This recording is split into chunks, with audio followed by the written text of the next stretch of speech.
بسم اللہ الرحمن الرحیم۔ السلام علیکم ناظرین، آپ دیکھ رہے ہیں انوکھا انداز۔ میں آپ کا ہوسٹ جمال صدیقی، امید کرتا ہوں آپ خوش و خرم ہوں گے۔ ناظرین کرام، آج پیر کا دن ہے اور پیر کے دن بڑی ہی تبدیلیاں رونما ہوئی، خاص طور پہ پاکستان کے وزیر اعظم جناب عمران خان صاحب، جو کہ طالبان کا مقدمہ لڑ رہے ہیں، ہر فورم پہ جا کے طالبان کی حکومت کی حمایت کر رہے ہیں اور ساتھ ساتھ عالمی طاقتوں سے بھی یہ اپیل کر رہے ہیں کہ وہ طالبان کے حق میں اپنے اقدامات کریں۔ مگر آپ نے دیکھا کہ اس وقت طالبان نے ایک بیان دیا، طالبان کے ذبیح اللہ مجاہد نے تازہ ترین بیان میں پاکستان کے وزیر اعظم کی جو سوچ ہے اس کو للکارا ہے، خاص طور پہ انکلوسیو گورنمنٹ کے حوالے سے۔ تفصیلات اپنے اس ویلاگ میں شامل کریں گے۔ دوسری جانب بتاتے چلیں کہ افغانستان کے جو امراللہ بن صالح تھے وہ اس وقت یو اے ای میں فرار ہوئے ہیں۔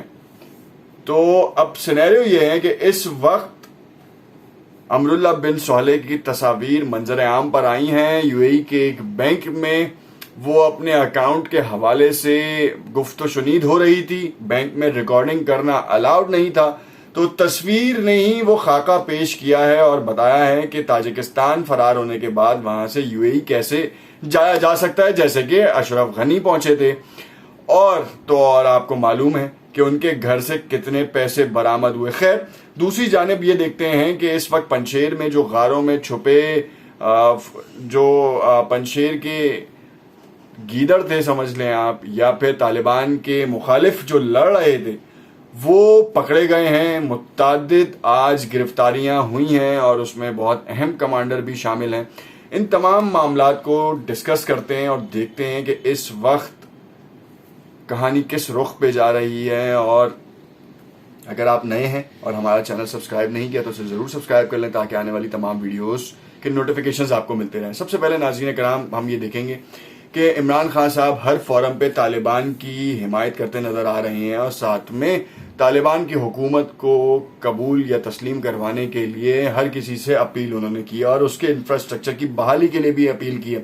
اور یہ صرف اپیل اس لیے ہے کہ ہمارے برابر اور برادر ملک میں امن و استحکام آئے، اور تو کوئی کام نہیں۔ اگر پاکستان کے وزیر اعظم کو افغانستان میں اپنی حکومت بنانی ہو تو وہ خود جا کے انکلوژن کریں یا پھر اپنے اداروں کو وہاں پہ بھیجیں۔ ہمارا پاکستان کا بیسیکلی موقف صرف یہ ہے کہ افغانستان میں امن قائم ہو، افغانستان کی عوام سکھ کا سانس لے۔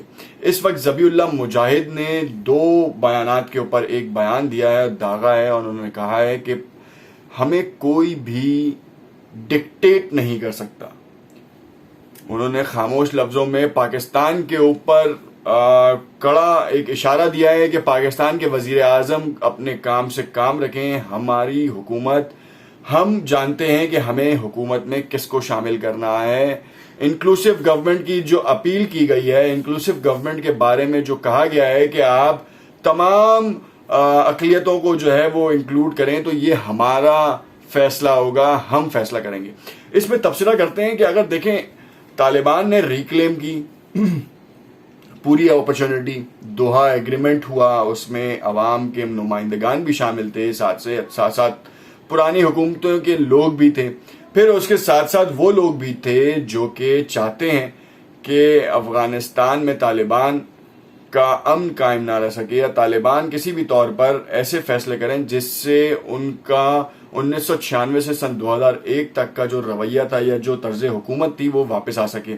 تو یہاں بتاتے چلیں کہ سب سے پہلے طالبان نے خواتین کے حقوق کے حوالے سے جو بیانات دیے ہیں اس سے پوری دنیا میں کھلبلی بھی مچی ہے، اور جو اس وقت وائلنس کو چھوڑ کے جو طالبان کے ساتھ جو خواتین کا مسئلہ ہے اس کو اجاگر کیا جا رہا ہے، رہا کچھ اور ہے نہیں۔ تبصرہ کچھ اس طریقے سے ہے کہ انہوں نے بیان دیا کہ خواتین کے سیکنڈری اور ہائی سکولز کی تعلیم نہیں ہونی چاہیے۔ اب یہ بیان کس کی طرف سے آیا، کس نے دیا، یہ ایک بڑا ہی اہم امپورٹنٹ سوال ہے، کیونکہ طالبان کی طرف سے یہ بیان بھی سامنے آیا ہے کہ طالبان خواتین کے لیے ایک وزارت قائم کریں گے جس کا نام اب تک ریویل نہیں ہے، اور وہ شرعی قوانین کو دیکھتے ہوئے خواتین کے مستقبل کے بارے میں فیصلہ کریں گے، اور دوسری جانب ان کے کام کے حوالے سے فیصلہ کریں گے، کیونکہ بازگشت کچھ اس طریقے سے تھی کہ خواتین اور مرد ایک ساتھ کام نہیں کر سکتے، اور اس کے لیے تعلیم حاصل کرنے کا بھی یہی تھا. تو پھر ہم نے دیکھا کہ یونیورسٹیز میں باقاعدہ طور پر پردے کا انتظام کیا گیا, سپریشن پارٹ لگایا گیا, اور اس کے بعد مرد اور خواتین دونوں تعلیم حاصل کرنے لگے. عالمی قوتوں کو اس سے بھی مسائل پیش آنا شروع ہوئے کہ حجاب نہ لیا جائے, برقع نہ لیا جائے. شرعی قوانین میں تو یہ ہے. اب آپ افغان کلچر کی بھی بات کریں تو افغان کلچر جو ہے سوویت وار سے پہلے افغانستان میں بے حیائی انتہا کو تھی, ایران میں انتہا کو تھی. دونوں جگہوں کے اوپر اسلامی طرز کی حکومت آئی, اور پھر جو حکومت نے جو کام کیے ہیں, شرعی لا امپلیمنٹیشنز کی ہیں, تو اس میں بہت سے لوگوں کو تشویش ہوگی. مگر کیا نمبرز کتنے بڑی تعداد میں جو ہے وہ ان کے خلاف احتجاج ریکارڈ کیا جا رہا ہے, چند لوگوں کا ہے. شرعی قوانین, ہم آپ سے صرف یہ کہہ رہے ہیں کہ شرعی قوانین میں اس بات کی اجازت ہی نہیں ہے. اب جب اگر طالبان نے شرعی حکومت اور شرعی قوانین کے نفاذ کا اعلان کیا ہے تو پھر وہ اس پہ عمل درآمد کریں گے. ہاں, یہ ضرور ہو سکتا ہے کہ وہ ایک وزارت قائم کریں اور اس وزارت کے انڈر میں خواتین کے حقوق کے اوپر بات کی جائے اور ان کی تعلیم کے اوپر بات کی جائے. حقوق میں تعلیم بھی ہے بیسکلی, اور تو اور ان ایریاز کے اوپر بات کی جائے گی جہاں پہ خواتین کو بہت زیادہ کہہ لیں کہ اعتماد کی ضرورت ہے, یا ہیلپ کی ضرورت ہے, یا سپورٹ کی ضرورت ہے.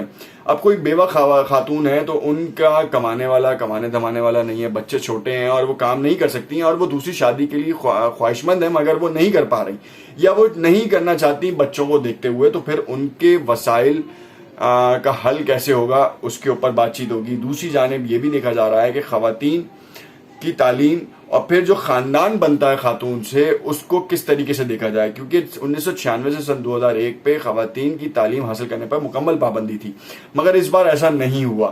پچھلے کچھ دنوں سے اس بات کا اشارہ دیا جا رہا ہے کہ خواتین کو یا لڑکیوں کو سیکنڈری اور ہائی اسکولز کی ایجوکیشن نہیں دی جائے گی. مگر یہ وفاق یعنی کہ ان کی کابینہ کا فیصلہ اب تک سامنے نہیں آیا, کور بیان سامنے نہیں آیا. ملا عبدالغنی برادر کے پاس سے جو بیان آ رہے تھے وہ بہت ہی بہترین اقدامات کے حامل وہ بیانات تھے. ابھی بھی یہ سوچ رہتی ہے کہ ملا عبدالغنی برادر جو ہے وہ کس طریقے سے بیان دیتے ہیں, کس طریقے سے خواتین کے حوالے سے جو ہے وہ یہ بات کرتے ہیں کہ خواتین کو حقوق کس طرح سے دیے جائیں گے. تو ہمیں یہ دیکھنا ہے کہ اس وقت یا تو ملا ہیبت اللہ فرنٹ پہ آ کے خواتین کے حقوق کے حوالے سے بات کریں, یا پھر ملا عبدالغنی برادر کی بات کی جائے. یہاں پہ پنشیر کے حوالے سے بھی بتاتے چلیں کہ جو پنشیر کی جو نیوز سرکولیٹ ہو رہی تھی, انڈین میڈیا جو پاپولر پروموٹ کر رہا تھا کہ پنشیر میں طالبان کو بہت شکست ہو رہی ہے, تو یہ بیکار کی بات ہے. بظاہر کہ اب اس وقت تک متعدد غاروں پر طالبان کا قبضہ ہے. بدری کمانڈوز کے یونٹس جو ہیں وہ باقاعدہ سرچ آپریشن میں متعدد افراد کو گرفتار کر لیا گیا. مذاکرات کے بعد انہوں نے سرنڈر کیا بیسکلی, اور چند ایک مقامات کے اوپر جو ہے وہ لڑائی بھی دیکھی گئی ہے. نیکسٹ ویڈیو میں آپ کو اپڈیٹ کریں گے کہ ذبیح اللہ مجاہد نے جو بیان دیا ہے اس کے اوپر پاکستان کی طرف سے کیا موقف اختیار کیا جائے گا, اور عالمی برادری اس بیان کو کس طرح سے لے گی. دیکھتے رہیے گا انوکھا انداز. شکریہ.